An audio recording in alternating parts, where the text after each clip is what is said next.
आज हम वॉइस का टॉपिक शुरू करने जा रहे हैं। तो क्लास 10वीं के विद्यार्थी हैं, उनके लिए काफ़ी इम्पोर्टेंट टॉपिक है और परीक्षा में आपको जो वॉइस का टॉपिक आएगा उसमें एक्टिव वॉइस को पैसिव वॉइस में ट्रांसफॉर्मेशन करना है। अब एक्टिव वॉइस के वाक्य को पैसिव वॉइस में कैसे ट्रांसफॉर्मेशन करते हैं, सबसे पहले एक्टिव वॉइस के वाक्य को समझें, किस प्रकार की स्ट्रक्चर होती है उसकी।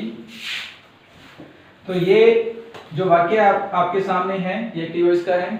जैसे he visited my village yesterday, तो इसमें ये वाक्य है ये सिंपल सेंटेंस का है, एडजेक्टिव सेंटेंस का पार्ट है ये सिंपल सेंटेंस।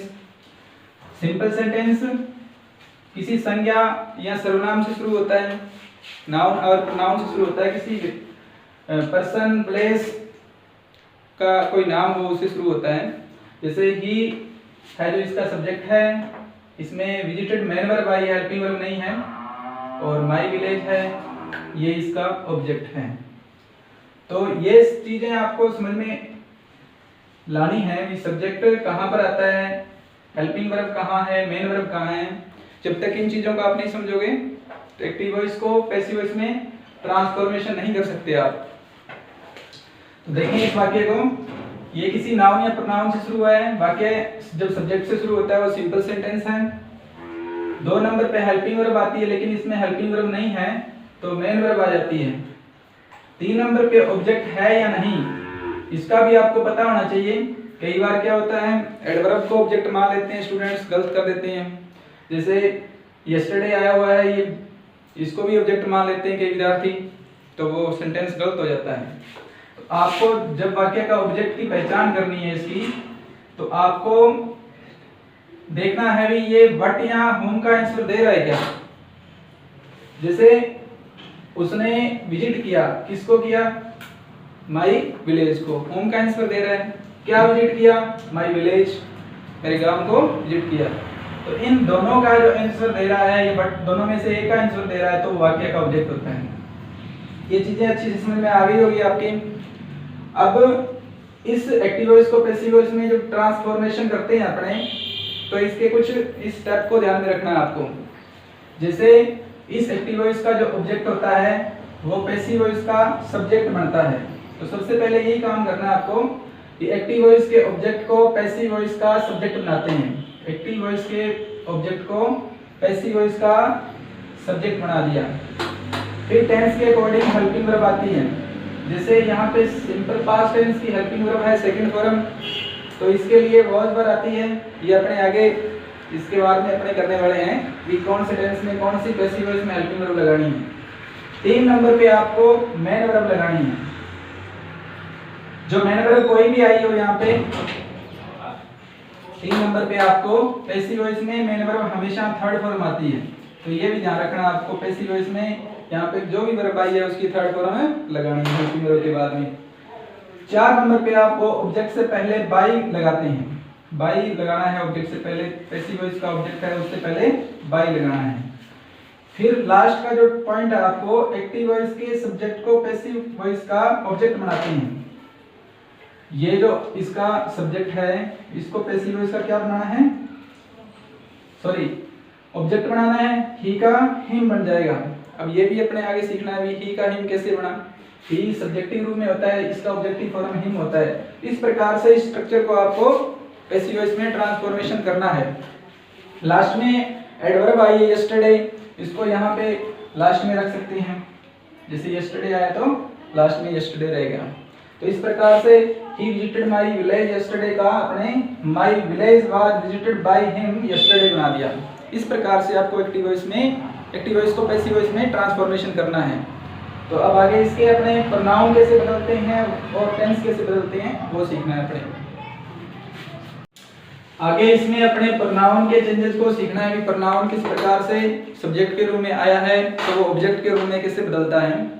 ये तो साधारण सी बात आपको बताया था, एक्टिव वॉइस का सब्जेक्ट है वो पैसिव वॉइस का ऑब्जेक्ट बनता है, एक्टिव वॉइस का ऑब्जेक्ट है वो पैसिव वॉइस का सब्जेक्ट बनता है।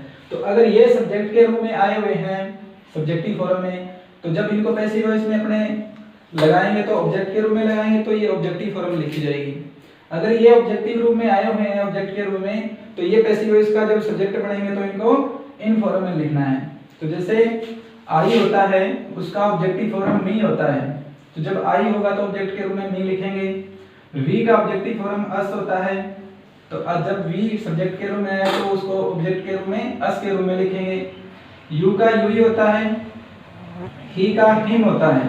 अब ही सब्जेक्ट के रूप में आया है तो उसका ऑब्जेक्ट फॉर्म के रूप में लिखेंगे तो हिम लिखेंगे। सी को इसी प्रकार हक लिखेंगे, दे को देम लिखेंगे। और ये जो हु है WH वर्ड, ये पर्सनवाचक वाक्य में आता है, तो इसका जब अपने पैसिव वॉइस में चेंज करेंगे तो बाय होम से वाक्य को स्टार्ट करेंगे।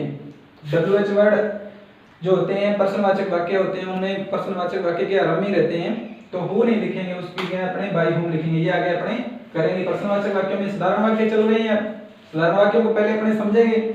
तो ये आपको सब्जेक्टिव फॉर्म और ये इसकी ऑब्जेक्टिव फॉर्म पता होनी चाहिए। जब इसको एक्टिव से पैसिव में चेंज करते हैं तो इस प्रकार से सब्जेक्टिव को ऑब्जेक्टिव के रूप में लिखते हैं, दोनों स्थान परिवर्तन हो जाता है सब्जेक्ट और ऑब्जेक्ट का। तो ये अपने दोनों चीजें आपको समझनी है। अब आगे अपने एक्टिव वॉइस को जब पैसिव वॉइस में ट्रांसफॉर्मेशन करते हैं इसका, तो टेंस के अकॉर्डिंग हेल्पिंग वर्ब कैसे लगाते हैं, बाकी चीजें समझ में आ गई। एक्टिव वॉइस पैसिव वॉइस में सब्जेक्ट ऑब्जेक्ट बदल जाते हैं। मेन वर्ब हमेशा कौन सी आती है, सभी में थर्ड फॉर्म आएगी, इसमें भी कोई किंतु परंतु नहीं है। अब आपको हेल्पिंग वर्ब कौन सी लगानी है ये देखना है।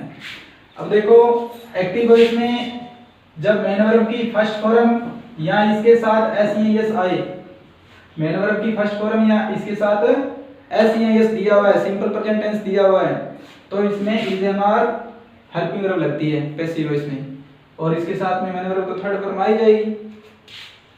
Do does not plus first form दी हुई हो, सिंपल प्रेजेंट का negative sentence do does not plus first form दी हुई तो is am are not plus third form लग जाएगी।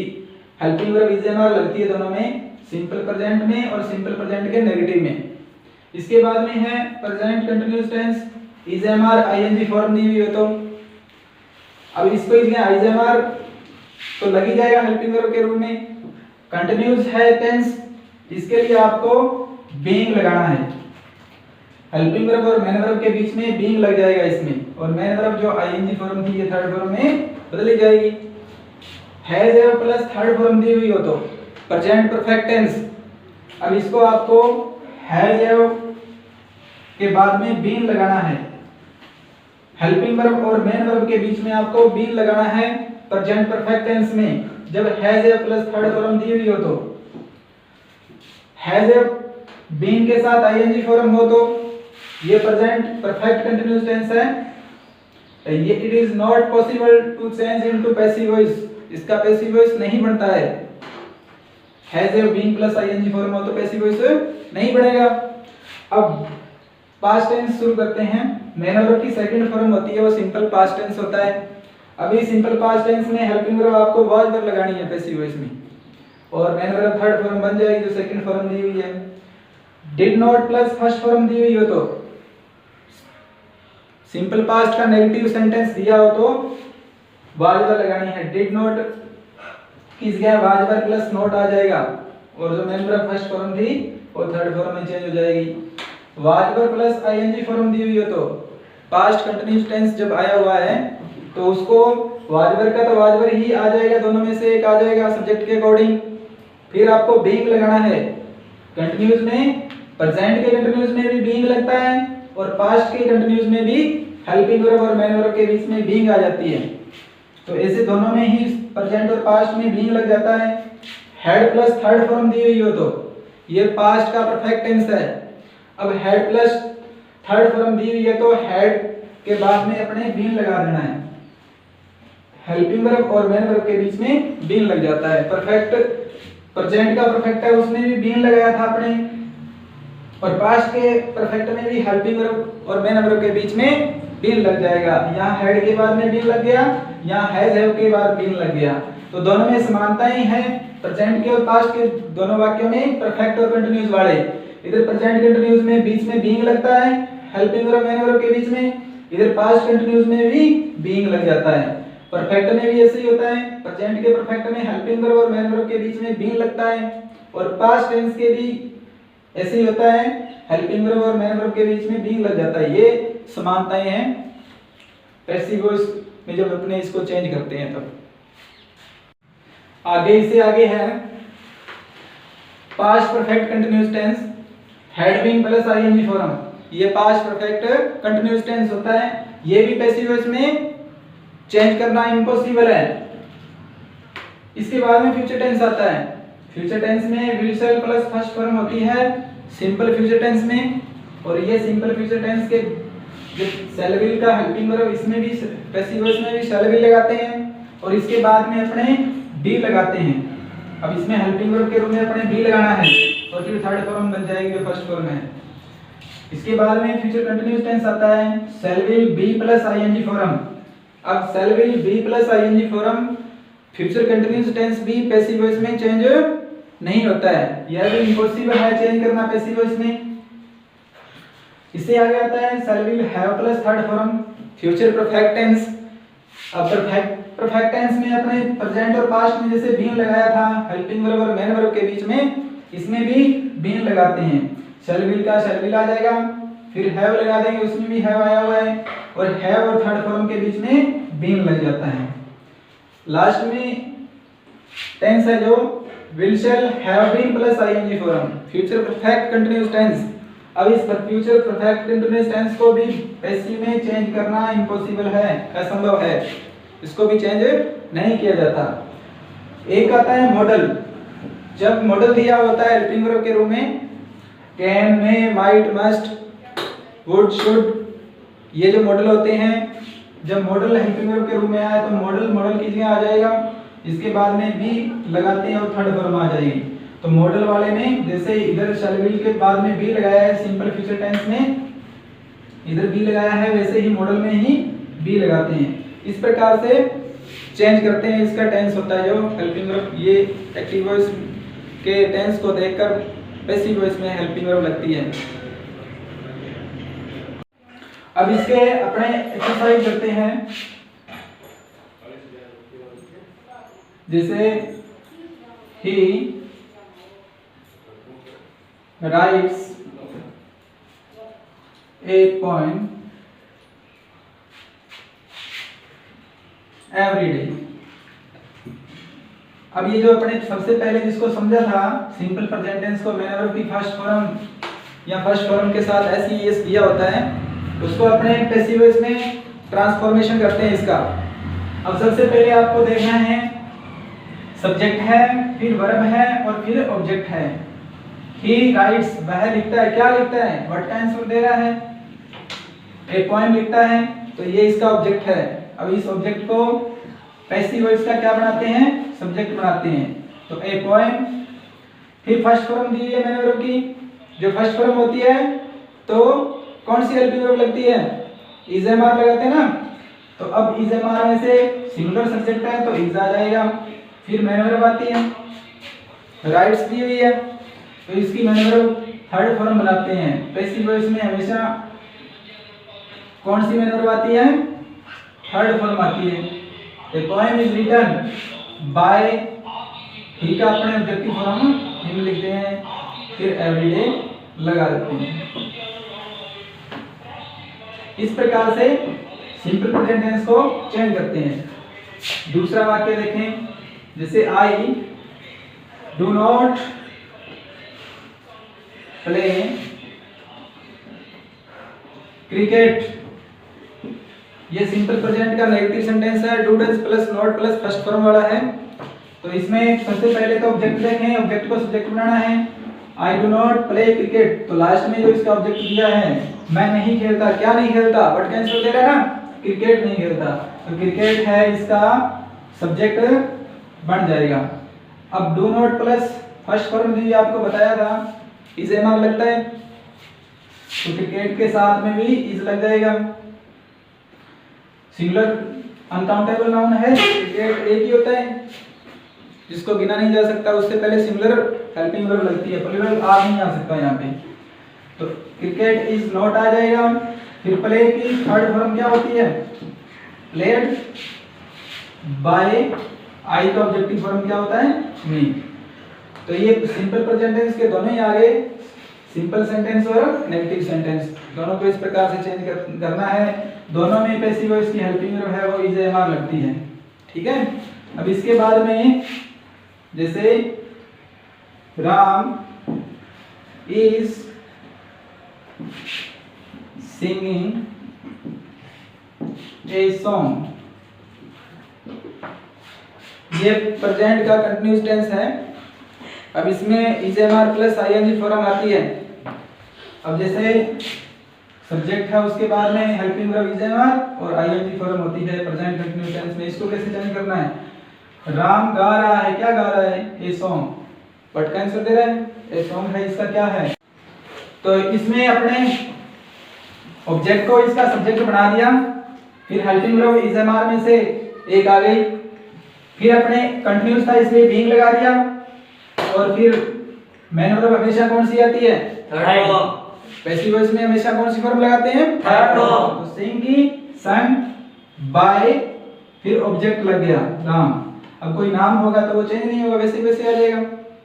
इस प्रकार से अपने प्रेजेंट का सिंपल हो गया, नेगेटिव भी आ गया, और ये प्रेजेंट कंटिन्यूअस है। अब इसके बाद में प्रेजेंट का परफेक्ट टेंस देखते हैं। जैसे मोहित हैज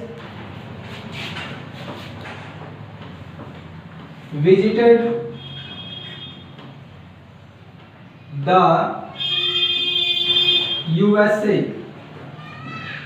अब इसके सब्जेक्ट मोहित है, हेल्पिंग वर्ब मेन वर्ब और ये ऑब्जेक्ट है। मोहित ने क्या विजिट किया? यूएसए को विजिट किया। तो ये यूएसए है, ये पैसिव वॉइस का क्या बन जाएगा?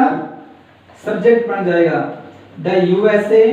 अब हैज है वो हेल्पिंग वर्ब आई है, उनमें से आ जाएगी।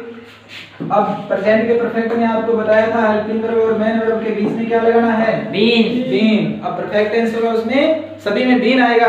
तीनों टेंस में प्रेजेंट, पास्ट और फ्यूचर टेंस के परफेक्ट में बीन आता है हेल्पिंग वर्ब और मेन वर्ब के बीच में।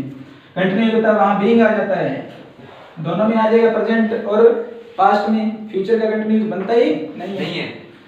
तो द यूएसए हैज बीन, फिर ये मेन वर्ब है, ये सेकंड फॉर्म और थर्ड फॉर्म एक जैसी होती है ना, तो ये थर्ड फॉर्म ये जैसी आ जाएगी बाई लगकर, जो इसका सब्जेक्ट था वो इसका क्या बन जाएगा? ऑब्जेक्ट। इस प्रकार से चेंज करना है। आगे ये फ्यूचर टेंस के वाक्य हैं। सबसे पहले अपने सिंपल फ्यूचर टेंस का वाक्य लिया है, she will buy a new book, she will buy new books next Monday. तो इसमें क्या खरीदेगी? New books. तो बट का आंसर आ रहा है, ये न्यू बुक्स है, ये इसका क्या बन जाएगा? तो न्यू बुक्स। विल शैल में से हेल्पिंग वर्ब विल शैल लगी जाएगी, और पैसिव वॉइस में अपने क्या लगाते हैं? यहाँ पे विल शैल फर्स्ट फॉर्म दी हुई तो बी लगाते हैं। फिर बाय की थर्ड फॉर्म वर्ब, बाय हर नेक्स्ट मंडे। अब ऐसे जो होंगे, जो ऑब्जेक्ट नहीं होंगे वो वैसे के वैसे आ जाते हैं। आगे है वाक्य फ्यूचर कंटिन्यूअस का, I shall be reading a book. इसका पैसिव वॉइस नहीं बनता है, इसको पैसिव वॉइस में चेंज करना पॉसिबल नहीं है। आगे है we shall have seen the Red Fort. ये फ्यूचर परफेक्ट टेंस का वाक्य है, और फ्यूचर परफेक्ट में आपको बताया था क्या आता है? बीन आता है ना हेल्पिंग वर्ब और मेन वर्ब के बीच। द रेड फोर्ट इसका क्या बन जाएगा?